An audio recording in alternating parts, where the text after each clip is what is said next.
بسم الله الرحمن الرحيم بل ادارك علمهم في الآخرة بل هم في شك منها بل هم منها عمون وقال الذين كفروا أإذا كنا ترابا وآباؤنا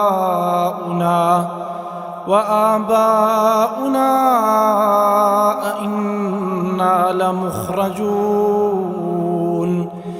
لقد وعدنا هذا نحن وآباؤنا من قبل إن هذا إلا أساطير الأولين.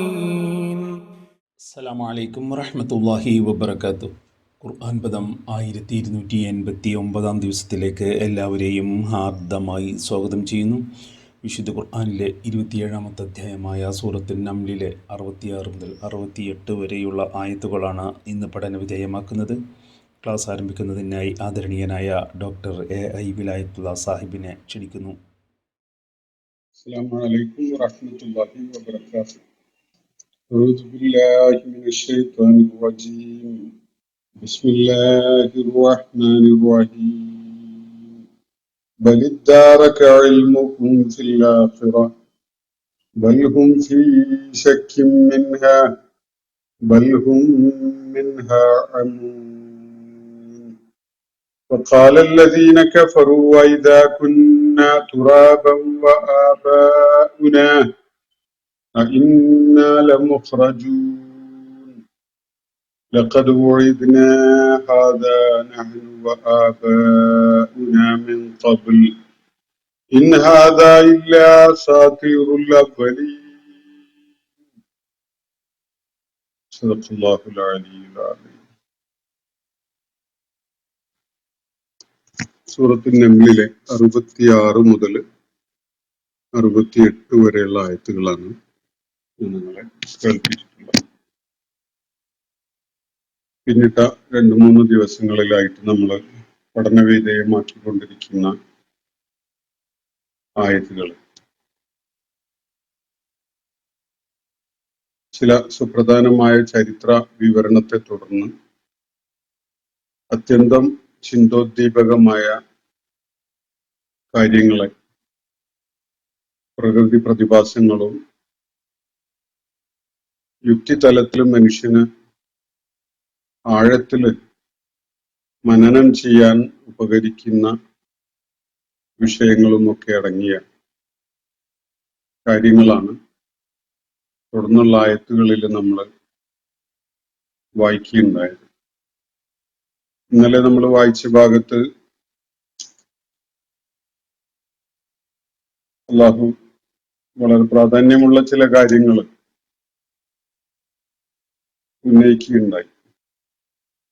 ഏകനായ പ്രപഞ്ച സൃഷ്ടാവിന്റെ സ്ഥാനത്ത് അല്ലെങ്കിൽ അവനോടൊപ്പം ദിവ്യത്വത്തിൽ പങ്കാളിത്തമുള്ളവരായിട്ട് ആ സമൂഹം വെച്ചു പുലർത്തുന്ന അവരുടെ ആലിഹത്തുകൾ, അവരെ പരാമർശിച്ചുകൊണ്ടാണ് ചില കാര്യങ്ങൾ അല്ലാഹു ഉന്നയിക്കുകയുണ്ടായിട്ടുള്ളത്. കരയിലെയും കടലിലെയും അന്ധകാരങ്ങളിൽ നിങ്ങൾക്ക് മാർഗം കാണിച്ചു തരുന്ന, വഴി കാണിച്ചു തരുന്നത് ആരാണ്? അള്ളാഹുവിന്റെ കാരുണ്യമായി പെയ്തിറങ്ങുന്ന മഴയുടെ മുന്നോടിയായിട്ട് അതേക്കുറിച്ചുള്ള സന്തോഷ വാർത്തയുമായിട്ട് വരുന്ന കാറ്റിനെ അയക്കുന്നത് ആരാണ്? സൃഷ്ടിപ്പിന്റെ ജീവന്റെ തുടിപ്പിന് തുടക്കമിട്ടത് ആരാണ്? അതിനെ നിരന്തരമായി നിലനിർത്തിക്കൊണ്ടുപോകുന്നതും ആരാണ്? ആകാശത്ത് നിന്നും ഭൂമിയിൽ നിന്നുമായിട്ട് നിങ്ങൾക്ക് വേണ്ട അന്നപാനീയങ്ങൾ ഒരുക്കി തരുന്നത് ആരാണ്? അള്ളാഹുവിനോടൊപ്പം ഇതൊക്കെ ചെയ്യുന്നവരായിട്ട് വല്ല ആലിഹത്തുകളും ഉണ്ടോ? ഉണ്ട് എന്നാണ് നിങ്ങളുടെ നിലപാടെങ്കിൽ നിങ്ങൾ അതിനുള്ള തെളിവ് ഹാജരാക്കൂ എന്നാണ് അള്ളാഹുവോട് ചൂണ്ടിക്കാണിക്കുകയുണ്ടായത്.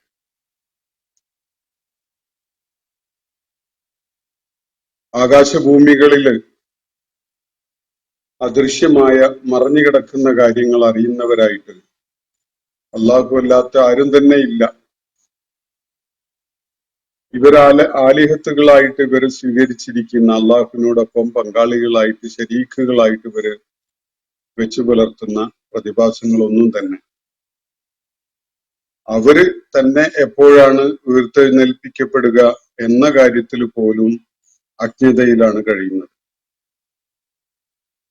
ഈ ആരാധ്യന്മാരിൽ പലരും നേരത്തെ ജീവിച്ചിരുന്നവരും അവരുടെ പേരിൽ ഉണ്ടാക്കി വെച്ച വിഗ്രഹങ്ങളൊക്കെയാണല്ലോ.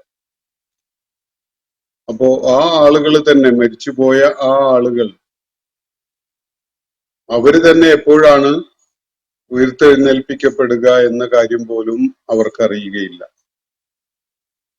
അത്രയും ദുർബലരായ ആളുകളെയാണ്, അല്ലെങ്കിൽ അവരെ മുൻനിർത്തിക്കൊണ്ടുള്ള വിഗ്രഹങ്ങളും രൂപങ്ങളും ഒക്കെയാണ് ഇവര് അള്ളാഹുവിന് ശരീക്കുകളായിട്ട് സങ്കല്പിച്ച് കൊണ്ട് നടക്കുന്നത്. അതിനെ തുടർന്ന് ഇന്ന് നമ്മൾ വായിച്ചു വെച്ചിരിക്കുന്ന ആയത്തുകൾ നോക്കുക. ബലിദ്ദാറക ഇൽമുഹും ഫിൽ ആഖിറ. അള്ളാഹു വളരെ മൗലികതയുള്ള ഒരു കാര്യമാണ് ഇവിടെ പറയുന്നത്. വസ്തുത അതല്ല, ബൽ ഇവര് മനസ്സിലാക്കിയതോ അല്ലെങ്കിൽ ഇവരുടെ നിലപാടുകളോ അങ്ങനെ ആയതിന്റെ ശരിയായ കാരണം എന്തെന്നല്ലേ? ബൽ നിങ്ങളുടെ മനസ്സിലുള്ള ധാരണയല്ല. ഇദ്ദാറക ഇൽമുഹും ഫിൽ ആഖിറ.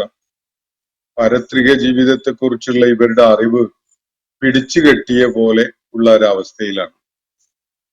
അവരുടെ അറിവ് പ്രവർത്തനക്ഷമമല്ല, അത് അറസ്റ്റ് ചെയ്ത് ബന്ധിതമാക്കപ്പെട്ട അവസ്ഥയിലാണ്. ഒരു വളർച്ചയും ഇല്ലാത്ത മുരടിപ്പ് വന്നു പോയിട്ടുള്ള ഒരു അറിവാണ് ഇവർക്ക് പാരത്രിക ജീവിതത്തെ കുറിച്ചുള്ളത്.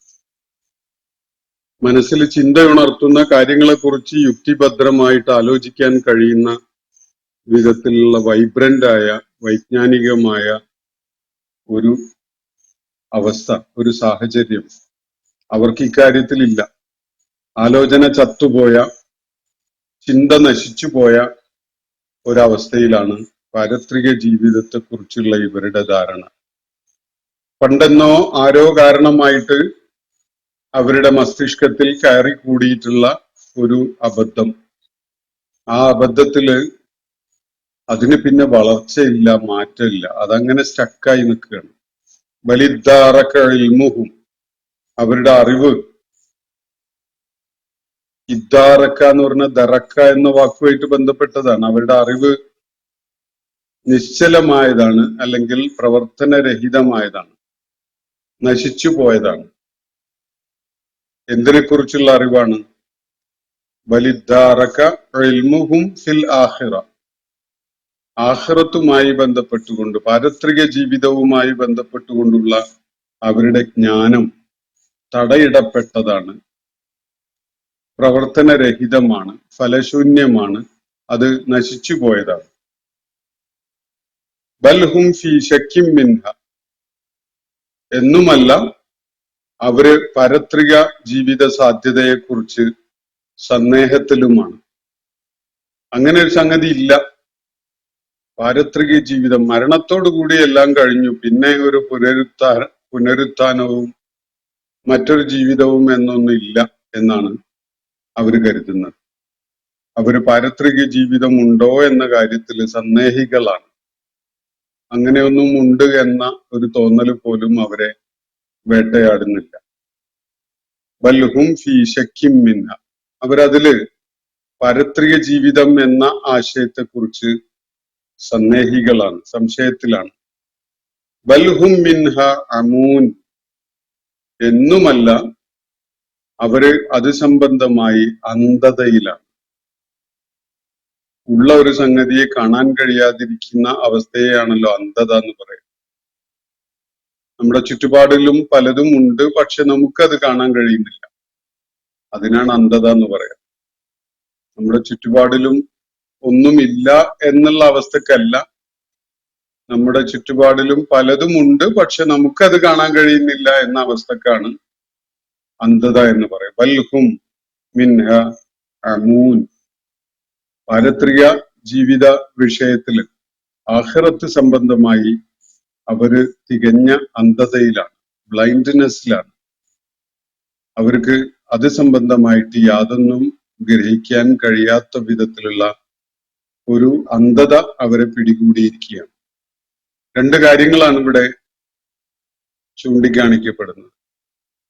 ഒന്ന്, ഇവരുടെ സത്യം മനസ്സിലാക്കാനുള്ള സന്നദ്ധത ഇല്ലായ്ക. രണ്ടാമത്തത്, പാരത്രിക ജീവിതം എന്നൊരു സംഗതിയെ അവര് ഒരു സാധ്യതയായിട്ട് പോലും കാണുന്നില്ല എന്നത്. ഇത് രണ്ടും ചേർന്ന് വരുന്നതോടുകൂടി ഇവരുടെ മൗഢ്യം പൂർണ്ണമാവുകയാണ്. അല്ലാഹു ഇവിടെ നടത്തിയിരിക്കുന്ന ഈ പ്രയോഗം ബലിദ്ദാറക ഇൽമുഹും ഫിൽ ആഖിറ, ആഖിറത്ത് സംബന്ധമായുള്ള അവരുടെ അറിവ് നിശ്ചലമായി പോയതാണ്, പ്രവർത്തനരഹിതമായി പോയതാണ്, അത് തടയിടപ്പെട്ടതാണ്. അവരുടെ തലയിലേക്ക് ഒന്നും അത് സംബന്ധമായി അതിന്റെ യുക്തിതലങ്ങളൊന്നും അവരുടെ മസ്തിഷ്കത്തിലേക്ക് കടക്കുന്നേ ഇല്ല. ബലിദ്ദാറക ഇൽമുഹും ഫിൽ ആഖിറ ബൽ ഹും ഫീ ശക്കിൻ മിൻഹ. അവരതേക്കുറിച്ച് സന്ദേഹത്തിലാണ്, സംശയത്തിലാണ്. സംശയം എന്ന് പറയുമ്പോൾ ഉണ്ടാവാൻ ഒരു സാധ്യതയുണ്ട് എന്ന കൂടുതൽ പരിഗണന കൊടുത്തുകൊണ്ടുള്ളതല്ല. അങ്ങനെ ആരെങ്കിലുമൊക്കെ വിശ്വസിക്കുന്നത് കാണുമ്പോൾ തന്നെ പാരത്രിക ജീവിതം എന്ന വിഷയത്തിൽ മറ്റുള്ളവർക്ക് വിശ്വാസം ഉണ്ടാകുന്നത് തന്നെ ഇവര് സന്ദേഹത്തോടു കൂടിയാണ് അതിനെ നോക്കിക്കാണുന്നതും സമീപിക്കുന്നതും. അവര് ഇത് സംബന്ധമായി അന്ധതയിലാണ്. അവരത് കാണാനും മനസ്സിലാക്കാനുമുള്ള ശ്രമം ഒട്ടും അവരുടെ ഭാഗത്തു നിന്ന് ഉണ്ടാവുന്നില്ല. അവർക്കത് കാണാൻ സാധിക്കുന്നുമില്ല. വഖാലല്ലദീന കഫറു, എന്നിട്ട് ഈ നിഷേധികൾ ചോദിക്കുകയാണ്, ഐദാ കുന്ന തുറാബം വ ആബാഉന, ഞങ്ങളും ഞങ്ങളുടെ പ്രപിതാക്കന്മാരും പൂർവികരും മണ്ണായി തീർന്നു കഴിഞ്ഞാൽ അഇന്നാ ലമുഖ്റജൂൻ, ഞങ്ങളൊക്കെ വീണ്ടും പുറത്തു കൊണ്ടുവരപ്പെടുമെന്നാണോ നിങ്ങൾ പറയുന്നത്? ഞങ്ങളുടെ പൂർവികന്മാർ ഇവരൊക്കെ മരിച്ച് മണ്ണായി പോയി എന്ന് വെക്കുക. അതിനുശേഷം ഞങ്ങളുടെ കുഴിമാടങ്ങളിൽ നിന്ന് ഞങ്ങളുടെ മൃതദേഹങ്ങൾ എവിടെയാണോ അടക്കം ചെയ്യപ്പെട്ടിട്ടുള്ളത് അവിടെ നിന്ന് ഞങ്ങൾ പുറത്തു കൊണ്ടുവരപ്പെടുമെന്നോ? ഇതാണ് ഈ നിഷേധികൾ ചോദിച്ചുകൊണ്ടിരുന്നത്. വഖാലല്ലദീന കഫറു, നിഷേധികൾ, ഇവിടെ നിഷേധികൾ എന്ന് പറയുന്നതില് ഈ ബഹുദൈവ വിശ്വാസികളും നാസ്തികരും ഒക്കെ ഉൾപ്പെടും. അള്ളാഹുവിന്റെ ഏകത്വത്തെ നിഷേധിക്കുന്നവരാണ് അവരെയാണ് അള്ളാഹു എന്ന പ്രപഞ്ച സാകല്യങ്ങളുടെ ഉടയവനായ തമ്പുരാനിൽ വിശ്വാസമില്ലാത്ത ഈ ആളുകൾ. അവര് ചോദിക്കുന്നത് ഐദാ കുന്ന തുറാബൻ വ ആബാഉന, ഞങ്ങളും ഞങ്ങളുടെ ആബാവും ഞങ്ങളുടെ പ്രപിതാക്കന്മാരും പൂർവികരും ഒക്കെ തന്നെയും തുറാബായി മാറി എന്ന് വെക്കുക, മണ്ണായി തീർന്നു. എന്നിട്ട് അതിനുശേഷം അഇന്നാ ലമുഖ്റജൂൻ, ഞങ്ങള് പുറത്തു കൊണ്ടുവരപ്പെടുമെന്ന്. അഇന്നാ ലമുഖ്റജൂൻ, ഞങ്ങള് കുഴിമാടങ്ങളിൽ നിന്ന് പുറത്തു കൊണ്ടുവരപ്പെടും എന്നാണോ, ഞങ്ങൾ പുനരുജ്ജീവിപ്പിക്കപ്പെടും എന്നാണോ പറയുന്നത്? ഇതാണ് അവർ ചോദിക്കുന്നത്. എന്നിട്ട് തുടർന്ന് അവർ അതിനെക്കുറിച്ചൊരു നിരീക്ഷണം കൂടി നടത്തുന്നുണ്ട്. ലഖദ് ഉഇദ്നാ ഹാദാ നഹ്നു വ ആബാഉന, ഇങ്ങനെയുള്ള വാഗ്ദാനങ്ങളൊക്കെ ഞങ്ങൾക്ക് അതുപോലെ ഞങ്ങളുടെ പൂർവികർക്ക് ഒക്കെ കിട്ടിയിട്ടുണ്ടായിരുന്നു. മിൻ ഖബ്ലു, നേരത്തെ തന്നെ, പണ്ട് മുതലേ ഞങ്ങളും ഞങ്ങളുടെ പൂർവികന്മാരും ഒക്കെ വാഗ്ദാനം ചെയ്യപ്പെട്ടിരുന്ന സംഗതിയാണിതൊക്കെ. മരണശേഷം ഒരു പുനരുത്ഥാനമുണ്ട്, നമ്മളെല്ലാവരും കുഴിമാടങ്ങളിൽ നിന്ന് പുനരുജ്ജീവിപ്പിക്കപ്പെട്ടുകൊണ്ട് അള്ളാഹുവിന്റെ മുന്നിൽ ഹാജരാക്കപ്പെടും എന്ന കാര്യം അത് പണ്ടേക്കും പണ്ടേ നമ്മൾ മാത്രമല്ല, നമ്മുടെ പൂർവികരായ കാരണവന്മാർ വരെ നൽകപ്പെട്ടിരുന്ന, അവർക്ക് വരെ നൽകിയിരുന്ന വാഗ്ദാനമാണിത്. ലഖദ് ഉഇദ്നാ ഹാദ, ഞങ്ങളിത് ഈ വാഗ്ദാനം നൽകപ്പെട്ടിരിക്കുകയാണ്. നഹ്നു, ഞങ്ങൾ മാത്രല്ല, വ ആബാഉന, ഞങ്ങളും ഞങ്ങളുടെ പ്രപിതാക്കന്മാർ, പൂർവികരും, ഇവരൊക്കെയും തന്നെ മിൻ ഖബൽ, വളരെ പണ്ട് തന്നെ ഇത്തരം അല്ലെങ്കിൽ ഇതേ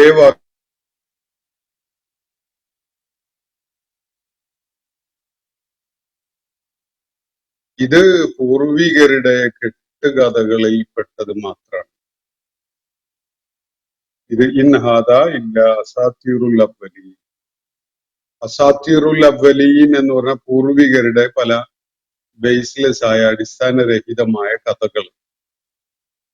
മലയാളത്തിലെ മുഫസ്സിറുകൾ അതിനെ ഇതിഹാസങ്ങൾ എന്നൊക്കെ, പൂർവികരുടെ ഇതിഹാസങ്ങളിൽ പെട്ടതാണ് എന്നൊക്കെയാണ് എഴുതി കാണുന്നത്.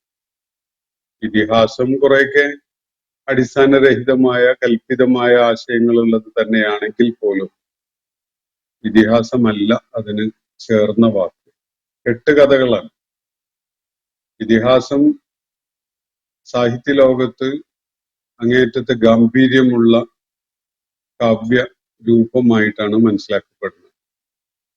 അത് ഭയങ്കര ഗഹനതയുള്ള ആഴമുള്ള ആശയങ്ങളും അതുപോലെ തന്നെ സംഭവങ്ങളും ഒക്കെ വിവരിക്കപ്പെടുന്ന കാവ്യങ്ങൾക്കാണ് ഇതിഹാസം എന്ന് പറയാറുള്ളത്. കവിതകളുടെ കൂട്ടത്തിൽ ഏറ്റവും ദൈർഘ്യമുള്ളതും ഒക്കെ ഇതിഹാസം തന്നെ. എപ്പിക് എന്നാണ് ഇംഗ്ലീഷിൽ അതിന് പറയുന്നത്. ആ അർത്ഥത്തിലല്ല ഇവിടെ അസാത്തീറുൽ അവ്വലീൻ എന്ന് സൂചിപ്പിക്കപ്പെടുന്നത്. ഇത് പൂർവികരുടെ ഒരുപാട് അബദ്ധങ്ങളായ കഥകളുണ്ട്. അടിസ്ഥാനരഹിതമായ, യാതൊരു ബേസിസും ഇല്ലാത്ത, യുക്തിയുടെയോ ബുദ്ധിയുടെയോ പിൻബലമൊന്നും ഇല്ലാത്ത, ഒരുവിധ ശാസ്ത്രീയ അന്വേഷണവും ചരിത്രപരതയും ഒന്നുമില്ലാത്ത ഒരുപാട് വ്യാജമായ കൽപ്പിത കഥകൾ. അങ്ങനെയുള്ള കൽപ്പിത കഥകളുടെ ഭാഗമാണിത്. ഇൻ ഹാദ ഇല്ല അസാത്തീറുൽ അവ്വലീൻ. അതാണ് പാരത്രിക ജീവിതം എന്ന ആശയത്തെക്കുറിച്ച് അവർ പറയുന്നത്. ഇത് പണ്ടേക്കും പണ്ടേ പൂർവികരായ ആളുകൾ കൊണ്ട് നടന്നിരുന്ന അവരുടെ ഓരോ കെട്ടുകഥകളിലെ ഒരാശയം മാത്രമല്ലേ. മരണാനന്തരം നമ്മളൊക്കെയും പുനർജീവിപ്പിക്കപ്പെടാൻ പോകുന്നു എന്ന കാര്യം. ഇതാണ് അവരെ ദൈവനിഷേധികളാക്കി മാറ്റുന്നത്, നാസ്തികരെ. അതേപോലെ ബഹുദൈവത്വത്തിന്റെ ആളുകളെ ബഹുദൈവ വിശ്വാസികളാക്കി മാറ്റുന്നതും ഇത് തന്നെയാണ്. മരണശേഷം പുനർജീവിപ്പിക്കപ്പെടുന്ന ഒരു അനുഭവമുണ്ട്. അള്ളാഹുവിന്റെ മുന്നിൽ വിചാരണക്കായിട്ട് ഹാജരാക്കപ്പെടും എന്ന ഒരു ബോധ്യം ഇല്ലാത്തവരെ സംബന്ധിച്ചിടത്തോളം ജീവിതം എന്താണ് എന്നതിനെ കുറിച്ച് ഗൗരവതരമായ ഒരു തീരുമാനം അവർക്ക് ആവശ്യമില്ല. ഇവിടെ സാധിക്കുന്നിടത്തോളം സുഭിക്ഷമായി സുഖലോലുപതയോടുകൂടി ആനന്ദിച്ചും ആഹ്ലാദിച്ചും ഒക്കെ അങ്ങ് ജീവിച്ചു മരിച്ചാൽ അത്രയും കാര്യം. ഇതാണ് അവര് ലക്ഷ്യമിടുന്ന കാര്യം തന്നെ. മരണശേഷം ഒരു കണക്കെടുപ്പിന്റെ, വിധി തീർപ്പിന്റെ നാള് വരാനിരിക്കുന്നു എന്ന ഒരു കാര്യമാണ് മനുഷ്യനെ ഉത്തരവാദിത്വ ബോധമുള്ളവരാക്കുന്നത്, കർത്തവ്യ ബോധമുള്ളവരാക്കുന്നത്. കാരണം ഈ ജീവിതത്തിലെ മനുഷ്യന്റെ കർമ്മങ്ങളാണ്, അവന്റെ പ്രവർത്തനങ്ങളാണ്, അവന്റെ നിലപാടുകളാണ്, അവന് സ്വീകരിച്ചിട്ടുള്ള നടപടികളാണ് അവന്റെ യഥാർത്ഥ ജീവിതത്തെ നിർണയിക്കാൻ പോകുന്നത് എന്നൊരു കാര്യം ബോധ്യമുള്ള ആളുകൾ ഓരോ ചുവടുവെപ്പും ശ്രദ്ധയോടുകൂടി മാത്രമേ നടത്തുകയുള്ളൂ. ചെയ്യുന്ന ഓരോ കാര്യത്തിനും അല്ലെങ്കിൽ ചെയ്യാതിരിക്കുന്ന കാര്യത്തിനും ഒക്കെ കൃത്യമായ കാരണങ്ങളും അടിസ്ഥാനവും ഒക്കെ ഉണ്ടാകും. അപ്പോ എന്ത് ചെയ്യുമ്പോഴും എന്ത് ചെയ്യാതിരിക്കുമ്പോഴും അതിന് ചില ന്യായങ്ങളും അതുപോലെ വളരെ പരിഗണനീയമായ ചില യുക്തിയും ഒക്കെ അതിന് അവർക്കുണ്ടാകും. അതേസമയത്ത് മരണശേഷം ജീവിതമില്ല എന്ന് വിശ്വസിക്കുന്ന ആളുകൾക്ക് ഇതാരുടെയും മുന്നിൽ കണക്കൊന്നും ബോധിപ്പിക്കാനുള്ളതല്ല. ഇവിടെ പരമാവധി സാമർത്ഥ്യം കാണിച്ചുകൊണ്ട് എന്തും ചെയ്ത് നമ്മുടെ ലക്ഷ്യങ്ങൾ പ്രാപിക്കുക എന്നുള്ളതാണ്. എന്ന് പറഞ്ഞാൽ ജീവിതം പരമാവധി സുഖക്ഷേമകരമാക്കുക എന്നുള്ളതാണല്ലോ. ആനന്ദത്തിലും ആഹ്ലാദത്തിലും കഴിയാനുള്ള സാധ്യതകൾ പരമാവധി പ്രയോജനപ്പെടുത്തുക എന്നുള്ളതാണല്ലോ പിന്നെ ജീവിതത്തിന്റെ ലക്ഷ്യമായിട്ടുള്ളത്. അപ്പൊ അതിനുള്ള വഴികളാണ് അവർ നിരന്തരം തേടിക്കൊണ്ടിരിക്കുക. ശരിയായ വഴികൾ തേടുന്ന പോലെ തന്നെ പല തെറ്റായ വഴികളും അവരതിനു വേണ്ടി തേടും. അപ്പോൾ സ്വാഭാവികമായിട്ടും ചിലരൊക്കെ പിടിക്കപ്പെടും, ചിലരൊക്കെ വലിയ അപകടത്തിൽ പെടും, ചിലരൊക്കെ ഭൂമുഖത്ത് തന്നെ വലിയ പ്രതിസന്ധികൾ നേരിടുന്നവരായി മാറി എന്നൊക്കെ വരും. അത് അതിന്റെ ഒരു കൊലാറ്ററൽ ഡാമേജ് എന്ന് പറയാവുന്ന ഒരു സംഗതിയാണ്. അപ്പൊ ഇവര് ലക്ഷ്യമിടുന്നത് ജീവിതത്തെ ഏറ്റവും ആനന്ദകരമാക്കുക, പരമാവധി ആഹ്ലാദകരമാക്കുക എന്നതൊക്കെയാണ്.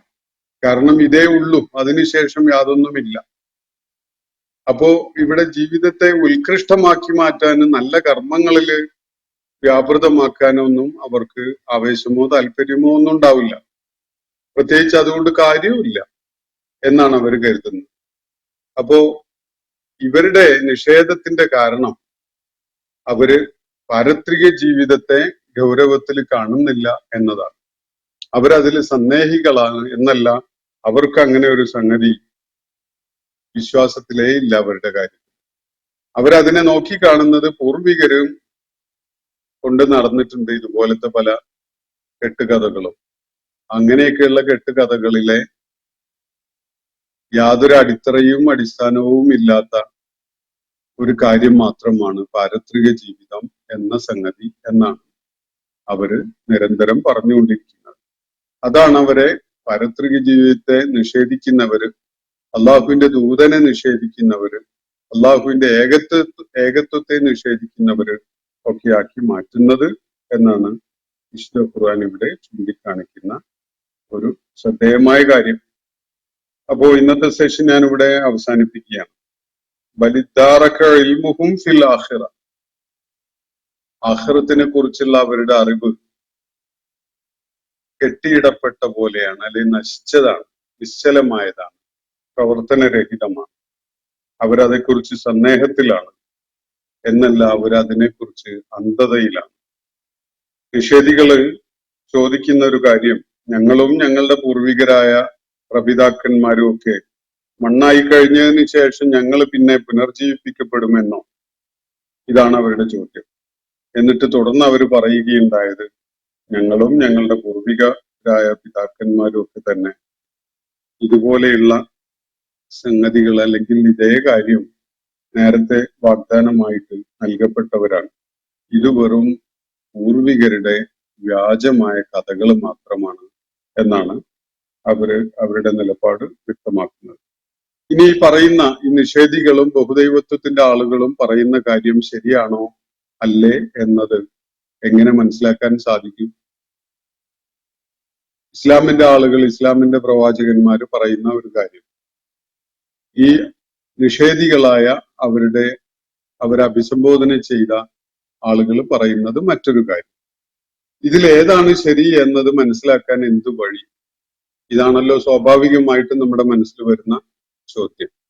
ഇതിനുള്ള ഉത്തരമാണ് തുടർന്നുള്ള ആയത്തുകളിൽ അല്ലാഹു നൽകുന്നത്. അത് ഇൻഷാ അല്ലാഹ് നമുക്ക് അടുത്ത ദിവസം വായിച്ച് മനസ്സിലാക്കാൻ ശ്രമിക്കാം. അല്ലാഹു നമ്മെ എല്ലാവരെയും അനുഗ്രഹിക്കുമാറാവട്ടെ. വആഖിറു ദഅ്വാന അനിൽ ഹംദുലില്ലാഹി റബ്ബിൽ ആലമീൻ. അസ്സലാമു അലൈക്കും വറഹ്മത്തുള്ളാഹി വബറകാതുഹു. ഇന്നത്തെ ഖുർആൻ പദം ഇവിടെ സമാപിക്കുന്നു. ഖുർആൻ പഠനത്തിൽ പങ്കെടുത്ത എല്ലാവർക്കും അല്ലാഹു അർഹമായ പ്രതിഫലം നൽകി അനുഗ്രഹിക്കട്ടെ. വആഖിറു ദഅ്വാന അനിൽ ഹംദുലില്ലാഹി റബ്ബിൽ ആലമീൻ. അസ്സലാമു അലൈക്കും വറഹ്മത്തുള്ളാഹി വബറകാതുഹു.